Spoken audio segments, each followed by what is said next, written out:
Hey guys, welcome to My Digital Life, the podcast that is dedicated for me to call up my digital friends that make me feel awesome, that I've never met in real life, and that I want to tell them how much they freaking rock in person. Today's guest, I've actually met through the power of the internet, and actually met him once at a 2020 NAMM show. He is truly a special kind of rare bass freak that collects basses and guitars like the sky collects stars. He plays in some really cool tribute bands. This one band I know that he plays in for sure called Cheap Trick, which is a dedicated cover band of to Cheap Trick, obviously. And he's also in a great loving relationship with his wife, Shannon, which, as you all know, I'm a big fan of turning your partner into your best friend and tripping out and supporting you on that musical highway, which is known for destroying relationships and not making them better. On that bass note, I want to introduce you to my digital bro, Duane Daniels, my brother. All right. All right. Thank you. You're very welcome. How are you, man? I'm great, and thank you for having me. I watch you all the time, and this is really special to be able to talk to you again. And since NAMM, we've had quite a few chats and online and stuff. So this is really cool. I'm so happy that we can have this chat today.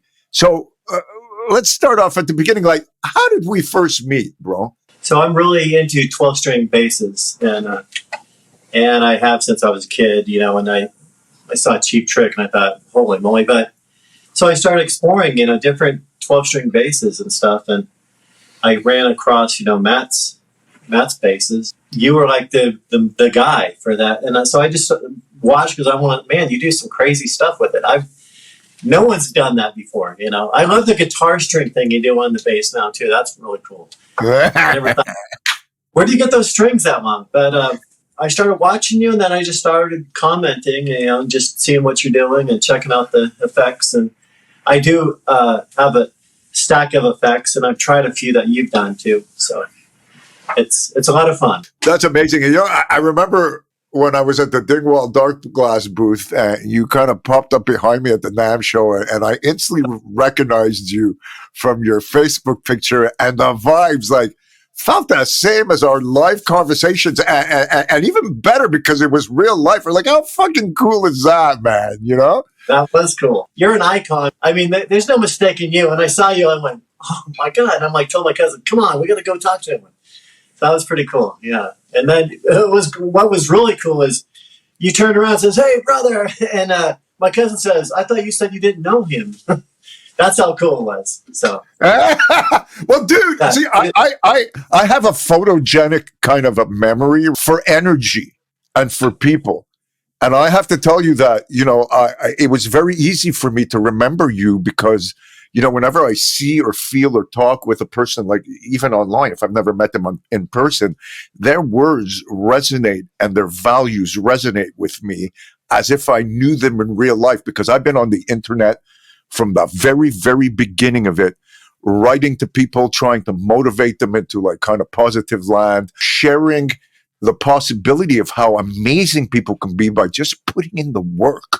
You know what I mean? And the self-work. Who's going to fucking tell you to do anything better than you telling yourself it's time to fucking come up to the plate and do your shit, or nobody's going to do it for you, or somebody else will do what you dreamed. They'll do it for you, and you'll be watching from the fucking bleachers. Yeah. Some of the things that you and I have in common is that we are total gear pigs. And I remember, when I was online with you once and you showed me your bass cave, and I was like, damn, I met my match. And you are like an honorable, like state top of the line gear pig, if I may say, in the most honorable, respectful way. Thank you. Let's talk about how something like that develops. We all start with like one instrument and we get another one, and a lot of people will just stop at, X amount. And, what you and I might consider to be a small number, but other people just go fucking bonkers. So does this mean like we're becoming collectors, or are we just like gassed out hoarding freaks that can't control ourselves anymore? Let's talk about that very first instrument we got and how that bass garden grows into a jungle. Well, we all have our reasons. What was yours? Oh, that's funny because, I got into, I played piano and when I was a kid, and my cousin moved up from LA and he says, "Hey, let's start a band." And I'm like, "Well, I got to play a guitar or something." So I was taking guitar lessons, and someone else was better than me at the guitar. So I said, "I'll just switch to bass." But you know what? It wasn't just that. It was that. I was into Elvis Presley, and I heard that, that, and I thought, "What is that?" I asked my grandfather, and he told me, and I was hooked from that. But even more than music, I was hooked on. I used to race bikes. My mom promised me this motorcycle, right? So the day I was supposed to get it, she drove me to a music store instead because her friend's son had, wrecked on a bike and didn't make it. And I hated that acoustic guitar so bad that, after a while I started playing it. And then that's how the whole band thing started. The music, my first bass, it wasn't the greatest. And but it got me to a plateau to where I got a bass that was, I just love it. Gibson RD Artist. I love that bass. Oh yeah, that's a cool instrument. Yeah. So that was your first real bass. Right. And I started off pretty young. I was playing in clubs in high school that I had to sit backstage. We were playing the club circuit in top 40 bands and that kind of stuff. So I went from having these big garage parties to playing in these clubs, and it got me fully hooked. It was, but as far as the other ones, we didn't have the internet back then. Well, you should know too, but yeah. All we could do is dream about the guitars, and as far as like hoarding or, you can't find them. The guitar store doesn't carry that, but you've seen it. So I'll buy it to try it, and then and if people want to know what my opinion on a different guitar or a bass and stuff, I have most of them. So I've tried them, and I just, I love how different people, short scales, long scales, flat nicks, round nicks. All the different things. I just love to experiment with all of it. Just like you. What you do. You're playing that Spectre the other day. That sounded phenomenal. And then you're playing with those guitar strings on the bass. I thought it's like, why didn't I think of that? But, I love it. So. Dude, I so know what you mean about like in the olden days when there was like no internet. I used to have a guy that I did my first interview with, because they're going to start coming out soon. His name is Enzo. I didn't talk to him in like 45 years, and I called him up. And this guy, he called me up. He says, "What do you got? Let's make a trade." And this guy would show up to my fucking house in an old, like one of those safari station wagons with the fucking got a wood paneling on the side, full of the fucking wildest gear that you could never see. Only the shit you saw in magazines. As a matter of fact, he brought me one of the first Spectres ever made. And I already was playing, for me, I started off with one Rickenbacker at 15 and an SVT. I worked my ass off and saved my money for that because I loved, actually for me, it was the Doobie Brothers, believe it or not, that I saw playing Long Train Running, and the guys playing a Rick and say, "What the fuck is that sound?" I said, "I really like that," Yeah. And then Chris Squire from so I had to have that. And then I got a second one, and then I got a Music Man, and then I got one of the first Spectres ever made. Which I got rid of, which I should have never got rid of, but nevertheless. And then I decided to, like you, to go totally weird and different. And I wanted to have shit that no one else played.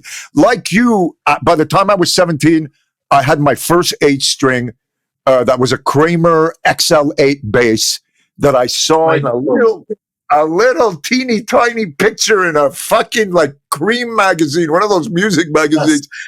And I ran up to my mother and I said, man, you got to give me the money. I got to get this bass. I play in a 3-man band and I'm going to be like the coolest fucking bass player in the world because I'm going to be able to make twice the sound of everyone else. You know what I mean? So That's funny that you say that because that was my dream bass and the same thing. I got this little picture of that, and I'm like 8-string. You know, it's not a 12-string, but it's an 8-string. It's like, that is the craziest, and it was the coolest shape. And aluminum neck. There was this. Are you talking about the same bass? The one I wanted to get, the Kramer, that 8-string, the same one. And there was no way of buying it. I didn't know how to, all I did is dream about it. So I had to make a guy order it for me for here, right? And I had to go bring him a deposit. And I remember in those days, oh fuck, it was really expensive. Like that bass cost me, I think, $1,200 or $1,400 when I bought it, right? And in those days, you could pick, not long before that, I bought like my first US Strat at $350 brand new. Yeah. You know what I mean? I mean, things were cheaper. And these kind of instruments, look, they're fun to play. They're fun to look at. It's fun to know all the history of the instruments. And later on in life, they become true instant writing inspirational tools for me, and me strictly as an original songwriter since I'm 15. And now that I'm 62, I don't put in as much practice hours as I used to when I was young. And having all these instruments gives me instant inspirations and groove that I need to write without even having to practice, right? They all come built in with hundreds of individual songs and styles that we haven't even written yet. And I think that is really cool. I mean, having that kind of a writer. I mean, imagine if you're one of those guys that has like 200 fucking Fender P basses in every color of every year. And, I think if I would have been one of those guys, and with all due respect, I love those basses for the right thing and the right thing, but there's those guys who are these purists. I only want that kind of bass. I would never be able to play like I do today. You know what I mean? Like, exactly. There's something about that, right? You got to feel exactly the same way. Like, I do.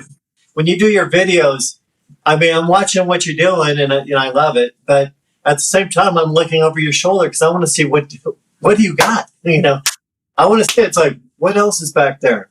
But just look at this. That's what I love about this one. It's balanced. I'm just holding from this horn right here. I love that fucking horn, dude. Yes. You know what's cool about this? This is like naturally aging. Like, this is crazy. It was bright silver, and now it's kind of almost getting like a sunburst. Yeah. Isn't that? And I don't put this in a case because I'm always playing it. Matt knows I love this one too. This is a great shape, and it's got its own aging thing that's really cool. It's so much sparkle here. I just thought, pickguard's cool. I got to give you credit because, like, you're the freaking dude who inspired Matt to actually turn that thing into a fucking 12-string. And let it be said, right here on this podcast, that's a sexy looking fucking headstock too. This is the craziest thing I've ever seen. Is that insane? Dude, you can go fishing with it and catch a fucking whale practically. But I love the half open slot on there and then the non-open slot on the other side. That really looks good, dude. It's like banjo tuners, and it's like history and modern at the same time. That's so crazy. I always have him sign my back of my neck. Oh, that's cool. He's such a fucking nice guy. I fucking love that guy. Yeah. Did you ever see the movie I made called My Friend Matt? Oh, yes, absolutely. That was freaking awesome. Yeah, I really enjoyed making that. That was 70 hours of footage that I shrunk down to 58 minutes. I had Billy Sheehan in it. I had a bunch of other people in that thing. Amazing. And just such a Matt is such a beautiful man and a beautiful company and a beautiful person. It's really cool. I got to hang out with them about 4 or 5 months ago when I went down to his anniversary party for his like fucking high school band that they get together every year where they used to play in a Rolling Stone clone band, right? Wow, every year they've been getting together for 40 years to fucking jam on that day. And it was so cool. I talked to him about, about the Cheap Trick, and he says, it's a hard band to cover. There's a lot of ground to cover and stuff. And I know he's got experience with, from playing in his tribute band too. So he actually made a 12-string bass version of the freaking Space Ranger, all covered in glass. And he winded up going to get it to Tom Peterson, because Tom Peterson had called him up when he saw the ad for the first Space Ranger with all the glass, and he said, "Oh, damn, that's a really freak show bass. I need one of those things."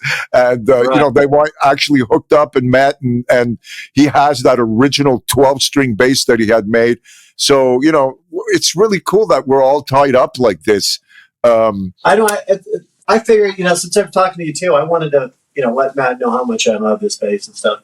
I mean, I have a lot of basses from a lot of different guys. I mean, and everyone's got their own cool stamp on stuff. I mean, the action on this is so low. But I mean, I like Robert, singer, Waterstone and stuff. Yeah, he's a great guy. Great guy. I love his 12-string basses, and also, I have tons of Hamers, 12ers, and my first Hamer 12er was the Chaparral. That's that's a cool. So I had to get one of those. And Rob makes Brooks basses. He's made a few for me that are just amazing too. And I enjoy how they all vary, because trying the variety of stuff just like you do. I mean, when I see you play a Rickenbacker one day, and then a day after you're playing, maybe the other way, you're playing that Spectre, and you're just shredding on all of them. I think that's... I'm about to drop a bunch of... I decided, okay, you know what? I might as well start playing all the basses nobody's seen me play, and I've got a bunch of them. I just did one with a Gibson Studio Les Paul bass short scale that weighs like fucking 50 pounds, dude, from like 1965. Yes. Ridiculous. Like, you're two hands to lift it. I want to talk to you about your Cheap Trick band. It's so cool that you can wind up doing all these amazing classic note for note. And I love that band, And as a side note, I got to tell you that at my very first concert that I ever went to when I was 13, I went to see Kiss, and it was freaking Cheap Trick that was opening up for them. And they fucking killed it. I remember I bought like a bow tie that said Cheap Trick on it in the merch department, and I wore that for years. They sounded awesome, and they've always been one of my favorite inspirational bands. Their melodies and their songwriting is absolutely inspirational and bar none freaking amazing. How did you wind up getting into like a Cheap Trick kind of situation like this? Ooh. Well, that's funny that you say that, because it was like the mid-70s. My cousin actually said, "Hey, have you heard of Cheap Trick?" And I'm like, "What? No, I haven't." And one thing that got to me is listening to him, and musicians will get it. A lot of people don't get it, but I think Cheap Trick is the American Beatles. And 100%, they sound like the Beatles. As a matter of fact, people used to think in the very beginning that they might have been the Beatles pulling that stunt off in the background, pretending that it was another band. I remember that well. You know what I mean? Well, you've heard the Sgt. Peppers. They did when their residency in Las Vegas.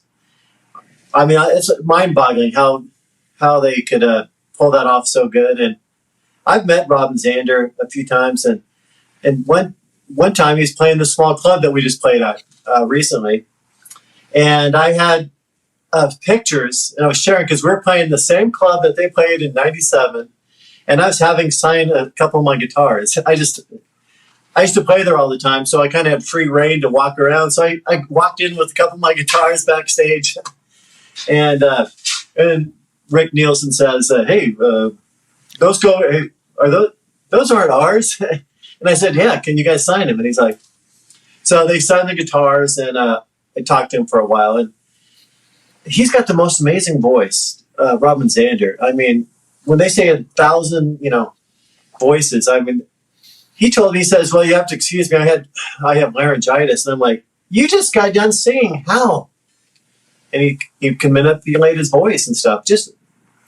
I just think they're all, super talented. And to mesh all together at one time is just amazing.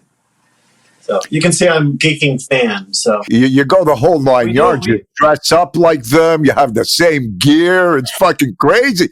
Your amp set up. You got the fucking high watt and the motherfucking orange going on. Yeah, it's an orange costume. It's freaking amazing. So I run my high watt crystal clean, and it's even cleaner than the 80 tube orange for clean. The high watt's got the cleanest, roundest tube sound. And then you do my high gain is on my orange custom 50. It's what he plays. I mean, it sounds just like it. And but a lot of these clubs, I can't bring all this stuff because all the stuff you've seen, you haven't seen this stuff. I mean, not in the club setting yet because it has to mic separately. There's a lot going on. So, and the guys tell me sometimes, like, "Hey, this place isn't that big. We don't need all that big stuff in there." And it's like, but that's part of the show, It's I want to give people everything that Cheap Trick is. I want that's why I have the same guitars. I mean, 2 of them they had to ask Tom to get permission to make a duplicate of his original. Oh, so that you got. Yeah, I have 2 number 2s. You're an animal, my friend. Oh yeah, I know. It's a sickness, but it's all good. Do you go around and play in projects, other bands and stuff, or are you just I've been producing a lot of things that I'm like here in Montreal and a couple of places. Quila and I are like people's secret weapons. We work for a couple of really big people, and we try and stay in the background because I really don't want to be seen or heard of, and I like it that way. What's happening now is Quila and I have decided that we're putting together a duo, a really good one, an original duo, not like the Kills, but like something like heavy, edgy, where we don't have to answer to anybody or anything and do whatever the fuck we want. And that's really, after being with somebody for 40 years, I think that's really the way it is. Doing projects with people like singles and stuff like that, I love doing that shit. Getting into a band with somebody else full time and having to deal with like too many opinions or concepts or stuff like that. Well, Quila and I were just too old for that shit, and nothing personal with people, but we operate at a particular kind of speed and level that, we wake up in the morning with an idea, and by 6 o'clock at night, the song's recorded, mixed, the video is practically finished, and the website is almost done with the photo shoot. We need to operate at that speed, and that's what we're actually doing right now. So we're pretty excited about that. If we got together, and we would be in there for a week. That's what I love about the expression of music and stuff, and just like what you do. And I think that is like that gives me. I mean, you actually motivate a lot of people, and I see what you're doing, and sometimes I'm thinking, I've never practiced so much until recently. I just started practicing even more. I mean, I go out. My wife says, "Hey, what about the guitars out there?"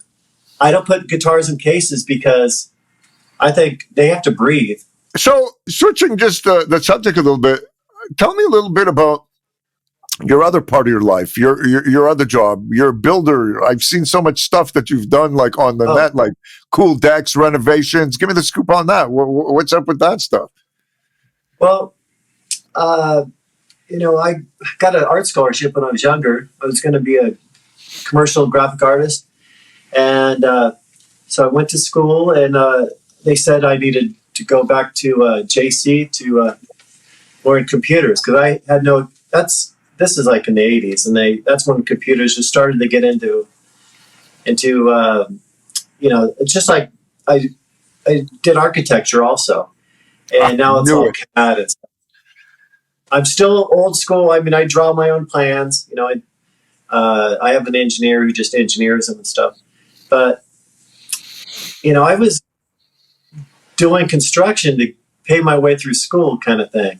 And it was great because construction usually I said, hey, I'm playing out of town in the Bay Area this weekend, and I'd have a boss or something and say, yeah, that's cool.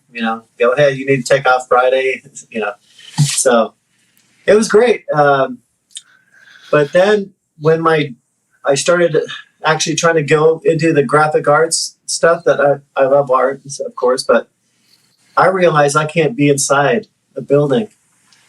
Like I can't go to the same place every day and do the same thing. I can't. I'm serious. I love being out in the air, and even though when it's cold or hot, and I just love meeting new people, experiencing. There's different people, and especially when people are super happy, which they always are, and and you got your signature on it too. It's your name is on everything you do, and it's just like music. When people come to see you play, and they enjoy what you enjoy, that's the best thing. If there's like 5 people or 500 or whatever, it's all it takes is like somebody to say, "I love what you do." That's it. I can truly see the link between your work. And now that you tell me that, you were into graphic art and the whole architect kind of thing, and everything that you do, like with your band and the way you present yourself and the work that I've seen that you do in your other job, the quality work, by the way, well, thank you. It's so freaking cool to hear another human say that they love what they do and who they are and why they're doing it. I think it's something that so many people have the potential to do that, that don't do that, right? You were able to kind of, cross over into both those worlds, like be a respectable person that has like what we'll call a job, but the kind of job of making the job still be creative, be your own boss and work in the way you like to work, still getting to meet people as if you were fucking meeting them on a stage after the show, but now we're meeting them because you're redoing their fucking kitchen or you're redoing the front of their house. You know what I mean? I totally understand that because we are the same. I too, Creela and I were like architects of like style of being stylists and photographers and branding people for so many years that, I've always been highly impressed by how she can just draw stuff like with all the shadows and stuff, because I can't do that. Right. But that's when you find people that complete each other and you're with the right people. And I totally get where you're coming from. And I'm so happy that you've been able to, to be part of something like that. What can we tell people about being able, because musicians have a real hard time. It's like, I'll always remember a very important lesson. And that's before I turned to Creela and I said, you know what, you're becoming a photographer by next week. My manager at the time told me, you can't be doing photos and playing music. You have to pick one or the other, because otherwise it won't work. So I looked at Creela. I had just quit like 4 years at Ubisoft. They gave me a fucking nervous breakdown. And I sat there and I didn't work for a fucking year because I couldn't see or talk to anyone. And I said, you're becoming a photographer by next week. And my manager tells me this shit. And I said, you know what? You're fucking fired. Boom. And then Creela became a photographer within 2 months. Wow, that's amazing. Well, no. We went, her and I, we don't fuck around. You go right, you study, because we study 20 hours a day, 7 days a week to figure out on our own how to become what we want to become. And then the first move you make, you hit the fucking mark or you fucking go home. You see what I mean? And you're that kind of guy too, and we're going to be, what could you say to people, first of all, when it comes to work and music, about that transition, about not feeling that you're losing something. Because I feel that my other work besides the music, gave my music so much more. In stability, right? Financial stability. B, in being able to link the two aspects together and have the musicality, the being able to write, stack tracks, the arrangement, producing people and bringing that onto producing your own work that has nothing to do with music are linked. It even helps you eat better because you're able to look at the arrangement of your own life in a 15-second commercial kind of format or a 4.5-minute song kind of format applies to, boom, everything. How you clean your studio, how you clean your shit, who you are, right? What can you say to people about adapting those two worlds like that? Well, first of all, I think you have to be, no matter what you choose to do, you have to look forward to it every day. I mean, if you're not, you're going to, dread is terrible. I mean, if you dread something, get out of it right away. I mean, why wait till like Steve Jobs, when he was dying, oh, hey, you have $1 million car, you have a $200 car or whatever it was, it still gets you from point A to B. A clock that costs this much and a clock that is this much still tells you the time. And sometimes if you spend too much time, not enjoying life, you're missing out, and you don't get it till the end, and to the point where you can't enjoy it. So I look at it like I'd rather make less and be happy, and because that's what it is. In the end, that's all that matters. I mean, it's like buying guitars. I mean, I'm trying to fit everything into guitars. I buy some guitars and it's like, it's really not for me so much, but at least I experienced it, right? So I experienced it, and sometimes I'll try it again to see maybe if something's changed. But sharpens your experience. It sharpens that experience factor, right? Exactly. So people say, that's what I love when people say, "Do you have Paul Reed Smith?" Oh, yeah, I do.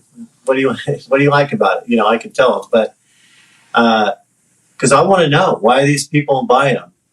I want to know what the magic is, and that just why the 12-string bass thing. I mean, I've got basses that one bass I do love. It's a Chandler 12-string. I love the Chandler, except it's 200 pounds or something. It's like so heavy, and I'm like, and people will say, I wonder why, Tom Peterson stopped playing those. It's like, hello, it's like playing 3 at the same time, but it's a great sounding.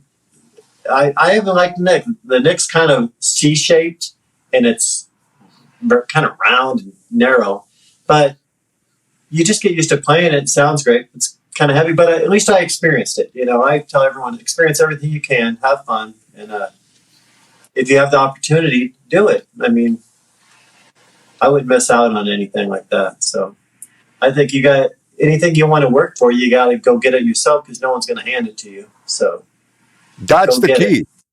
If you want something, then set your mind on how you're going to get it, work towards it, and then you'll get it. And start by being realistic. You know what I mean? Right. Being real. You just said it. You just said the magic of it all, and that's what I do is I'll set a goal, and I'm not shooting for. Well, I tell my son. My son was, he played football and he was really great. But I said, hey, sometimes he get down on himself, and I said, you shot for the stars, but you landed on the moon. Look back, look where you're at, look where you've come from. Everyone down there is, you shot for the stars, and you're all in a good place. And I think that's just part of it. I mean, make a goal, a realistic goal. And if it takes you 2 days or 2 years, make sure that goal is you're doing something every day to achieve that goal. And it happens. It'll always happen. It will always happen. You're 100% right. And I want to add even one more thing to that, which is I believe that when people overthink what they want and they think about it too much, as opposed to, here's my magic formula, think about it, set it in your head like it's already there and done, and then throw it away and go back to the rest of your life working towards that thing without even thinking about it. And you will always get it. Always fucking get it, because overthinking, I've thought about things like that, and all of a sudden, I'm not shitting you. Somebody fucking sends me an email, or I walk through the fucking corner and somebody fucking hands me that thing and says, you know what? I'm giving you this. And I even have to fucking buy it. You know what I mean? So it does happen. It does happen. It does happen. So I've had people say, I'll give a bid or not. You got to be fair with people, of course, because but they'll say, I only have this much money, which is like 3 times more than it costs. Hopefully that's enough. It's like, wow, open check stuff. But, I can't take advantage of it. But those are when I usually go overboard and I do a lot more. And they say, I don't care how much it costs. I'll spend my own money to make sure I made, because it just gives me that creative moment to just, wait till you see this, that kind of stuff. So if that makes sense. Right on, brother. So I want to talk to you about one more thing, which is one of the most important things in life, I think. And that is our relationship with our wives. Anybody who watches me knows that my 40-year relationship with Creela, being together 24 hours. You don't look that old, by the way. Oh, well, thank you. She doesn't look that old. She's like 58 years old. She looks fucking killer for 58 years old. I know, it's fucking crazy. I say that every day when I wake up next to her.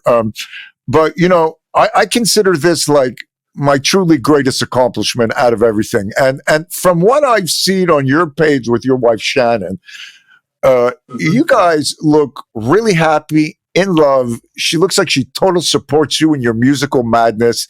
And honestly, you guys give me great vibes as one of those rare couples. So am I right, or am I putting you on the spot, like by saying like something like this? You know what? I'm glad you brought that up, because it's people are always amazed, because when I was younger, I was kind of a reckless guy, a rocker guy, and trying to experience different stuff. And, people thought there's no way I'm ever going to settle down, that kind of guy.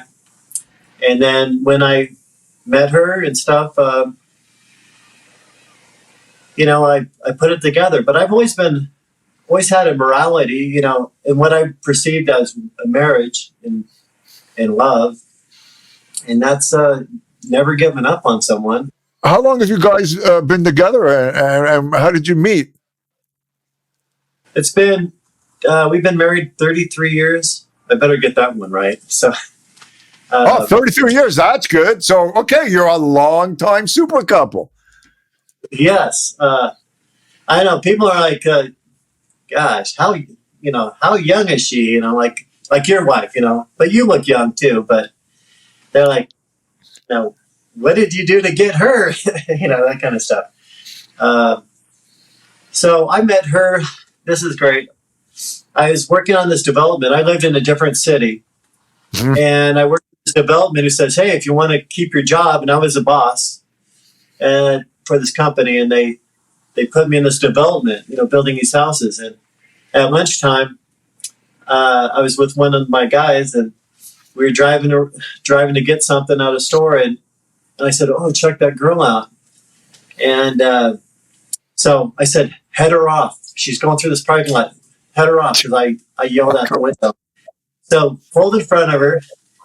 I asked her name and stuff, and it was so dumb. I told her I was in a band, and I thought that would get her attention. I guess not, but she didn't care. I pursued her, and then finally she agreed, and ever since, I mean, it's been beautiful. I wanted to ask you about your relationship too, because I don't see too many people that keep it that long and look so happy. I mean, you guys look like you're joined at the hips. I mean, even with music and everything, it's like, I mean, you get to spend even more time with your wife, and she's wonderful, by the way. I love her. I think she's great. Thank you.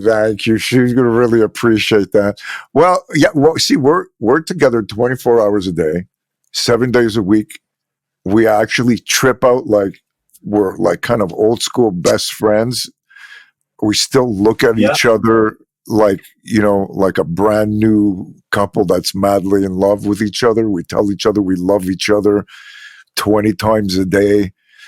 We're the kind of people that when we go to sleep next to each other, every morning when we wake up, we look at each other, we say, fuck, I love sleeping next to you kind of thing. This still happens every day.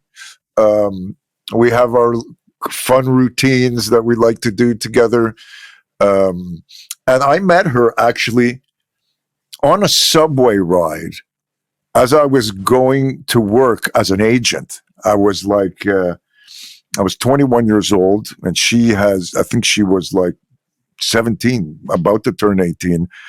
And I just connected eyes with her on the subway, and it was like, fuck, she's beautiful. And I was never a kind of guy who liked to pick up girls and stuff like that, really, in that kind of format.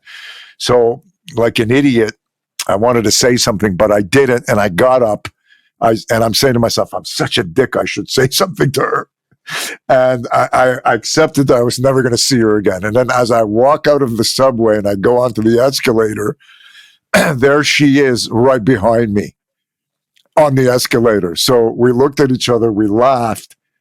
And then I looked at her, I said, look, and I pulled out one of my business cards. And I gave it to her, and it said Brian Pombier Productions on it. And I was thinking, oh my God, she's going to think I'm some kind of like porn fucking dude or something, right? And I said, look, I would really like to take you out for a coffee, and we can do this in the middle of the day, anytime you want that is good for you. I said, please just give me a call. And I didn't even ask her for a number. And then we both walked our separate ways when we got out of the subway. And then I was kind of walking backwards, like looking at her. I turned around and I fucking knocked myself out on a fucking telephone post. And then I went to work. And then 2 weeks went by. And all of a sudden, I get a phone call at work, and it's her. And we say, oh, wow, thank you for calling me. Okay, let's go on a date, right? So we went out on our first date. And then I took her to a fucking hamburger place. Oh, my God. And then the next thing I know, I say to myself the next day, I say, oh, fuck. She works up the street from me, right? I said, I'm going to send her one rose in a taxi. It's going to be classy. So I get the rose downstairs, put it in the taxi, send it to her work. And like 1 minute after I send that, or maybe 5 minutes after I send that, somebody walks into my office, like my agent's office. My secretary comes up. She says, somebody's got something here for you. And the guy fucking hands me like 24 roses, right? And then I read the note, and she basically tells me she loves me. And this is wild. Yeah. And so I call her up and I said, man, I just sent you like one rose and you sent me like 24 roses. And all of a sudden, right there at that minute, my guy walks in and hands her the single rose. So she didn't know I was sending her a rose, and she sent me those 24 roses. And I will tell you that in those days, it was $14 a rose. And I know that she spent her whole fucking paycheck on those roses, right? So then, oh my God. And then I invited her over to my house, and I was living with some roommates and stuff at the time. And it was the playoff seasons, right? The hockey games, right? So we're sitting there in the living room watching the hockey games, and we're both pretending that we love hockey, right? Yeah, we're rooting and shit. And I know nothing about hockey, and neither does she, right? But we don't know that, right? So then I turn around and I look at her. I said, look, I got to be honest with you. I fucking don't like hockey, and I know nothing about this fucking sport. And she turns around and laughs and says, me either. I said, what? And we just totally connected. Yeah, we started doing music like the very next day. I figured like, oh my God, she was in some kind of super weird band, right? And they were playing in like some kind of some home that was for kind of rehabilitating like juvenile kids, you know what I mean? And she's in there fucking doing like Desperado by the Eagles. And my roommate was like a 7-foot tall lumberjack looking scary motherfucker. And I'm all dressed in leather and shit. And I fucking walked in there. We're both sitting there with our arms crossed, just watching this band, this weird band that she's in. But then when I heard her sing, right, it was like, fuck, I love the way this girl sings and shit. And then I figured out, fuck, she's like instant, just like me. She's a writer because her father's like a famous poet and her mother's like a major writer as well. So she was like fucking banging shit out from the age of like 10 years old. She was a writer. She drew. She did all this shit. I said, whoa, man, fuck, we're on the same page. And we've been together like ever since, you know. That's amazing. That's like stars, chemistry, and everything all in one place. I mean, how from the fact that so much happened like that, that's just amazing. I mean, and that's kind of like, I mean, that's like a crazy. I had a chemistry thing with my wife when I met her. It was more like she was different than the other girls that I knew, and I was just so curious. It's like I got to get to know why I'm feeling this way. You know, why is this different? Yeah. And that really intrigued me, and then I was hooked after that, and I really didn't want it though. I mean, then I didn't want it because I thought I'm too young. But I could. Sometimes you need that woman, that partner, to just complete you and put you in your space. Me too. I was a wild one like you growing up. You know what I mean? And finding, you know, she was younger than me, but she was strong, and she was, she's like totally feminine, but with the kind of like fucking chutzpah of like a fucking guy who will punch you in the face, and the softest thing. Like I have never heard her raise her voice, or we never fight ever. If we just don't fight. If anybody starts an argument or does anything, which is super fucking rare, it's going to be me because of my insane desire to fucking finish shit. And when I say we're doing something, and if we don't finish it on time and stuff like that, I could say, well, what the fuck is happening here? Like, you're just not moving fast enough. You know what I mean? Well, I don't move that fast. You know what I mean? And I said, well, you need to understand that you need to train yourself to move faster, because moving faster doesn't come out of thin air. It is something you practice so that you don't lose quality in the process, but you just learn how to make less this procrastination thoughts that lets you finish the thing faster, right? And this is the only thing that could think, because, you know, in the beginning of our, shall I say, our multi-task career, I pushed us really hard. We used to have a minimum, my list was minimum of 70 things a day to get done. Oh. And we were, at one point, we had 2 assistants, and we were doing the biggest fucking people, from billboards to full branding, albums, plus music, plus producing, plus vocals for people and shit like that. Like it was insane what we were actually accomplishing. we went from not knowing how to do anything to like the biggest people to pop out of nowhere on top, just underneath the biggest people with the biggest reputation in the city. And then we realized that, you know, even if you get close to the biggest boss of the corpos, to try and kind of stay away from the fucking undershuffle, should I call it? You know what I mean? What happens is even the big boss is someone else's bitch at the end of the thing. And when I realized that, right, it was like, oh man. I think that's great. My thing is, any kind of fight we get in, it's because my thing is about being on time. You know, it's always time. It's like, you know, because, you know, I mean, so my son, you know, and we call it Daniels time because it's Lombardi time. If you're 15 minutes early, you're on time. I get it. I get it. Yeah, that's how we always do it. And then it's like convincing everybody, you know, just one person that the time. But that's about it. That's the only thing that I can think of that we. I had a boss one time that told me, you know, I'll always remember this.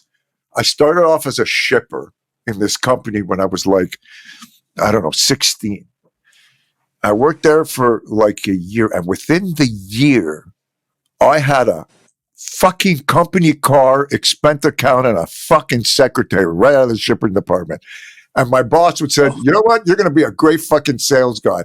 He says, here, let me show you how this is done. And the saying he would always come out of his mouth that I never forgot. He says, it's an old saying that you've heard, the early bird gets the worm, right?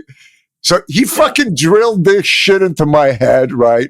And I'd get there early all the time. And he would fucking, in the beginning, right?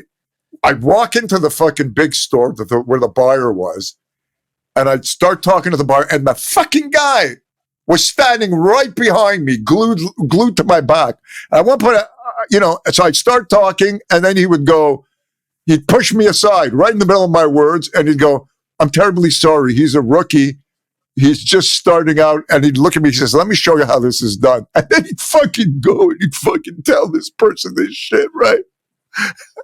This guy was fucking hardcore. One of the best lessons I have ever had. So at one point I told him, I said, you know what? You need to get the fuck out of my face and let me do my thing.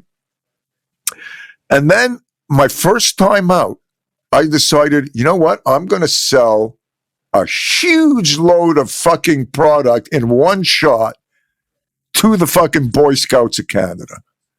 So I researched the president of Boy Scouts of Canada, found out he was a golf maniac, went and got a fucking book on golf. I know nothing on golf, right? Read a bunch of shit. Go and see the guy. I'm in his fucking office. This is old school shit. In his office, the guy's got like one of those screens, a big ass screen. Remember those old screens that used to hit the fucking ball and it hits the screen and the green looks like it's moving, but like I'm talking shit compared to what we have now. You know what I mean? So he had one of these things in his office. So I walk in and I start giving him the whole spiel about golf and shit, right? And the guy looks at me and he says, you don't know anything about golf, do you? And then I look at him and I say, actually, I went out and I got a book last night, tried to read it and memorize a whole bunch of shit because I decided I wanted to try and impress you. But obviously, you know I'm fucking pulling your chain and I'm here. And I believe that you absolutely need to have this and you need to fucking sell this to all the Boy Scouts because the Boy Scouts had 100,000 people getting together from all the countries in the world for something called the Maccabea. And I fucking locked 100,000 piece sale that day. And, wow. Oh yeah. And then I started using my love of rock and roll, right, to put together. So like the NAMM show, they had these clothes shows that was like the NAMM show, and there was giant booths, but for clothes and shit. And then I started designing shit. I was making like these order forms that were in these books with all the material swatches and the zippers and the shit for the following season. And you were not allowed to sell next year's shit at that time. So what I told them is I said, hey, we take them into a fucking hotel room. You fucking meet them there. We hand them this book. You get them to do a pre-order. This is before pre-orders even existed, dude. A fucking pre-order for all the things. $1.5 million worth of sales, dude. I'm 17 years old and I'm freaking out all these motherfuckers looking like some kind of rock dude fucking telling them how to think. You know what I mean? So, But your boss, your time boss, the early worm guy, what'd he say about all this? Oh, dude, he fucking loved it. I think what you and I are doing right now and talking about our relationship and our love of instruments, the discipline of music, being able to convert what people consider as their real job and their fantasy job and their love life and their family life into one beautiful rotating circle, to me, is the dream. This takes discipline. This takes Daniels time. This takes people who are willing to accept Daniels time, like Laredo time. It's funny when you said that, I said, oh, fucking no wonder I fucking like you. Like we have something in common. Like time is my thing. Does Shannon come? Do you take her to the music store with you sometimes, Shannon? Usually, if we go to like a music store, she wants to go somewhere else. Nothing else around. If there's nothing else around, she'll come in. But if there's something else, like like Guitar Center or something, she'll go next door to what is it, Bed and Beyond or whatever it's called. She'll do something like that. But she enjoys seeing me happy for sure. I mean, she's my biggest fan, and people say that's great. They say, she gets people dancing and stuff. It's just you can't.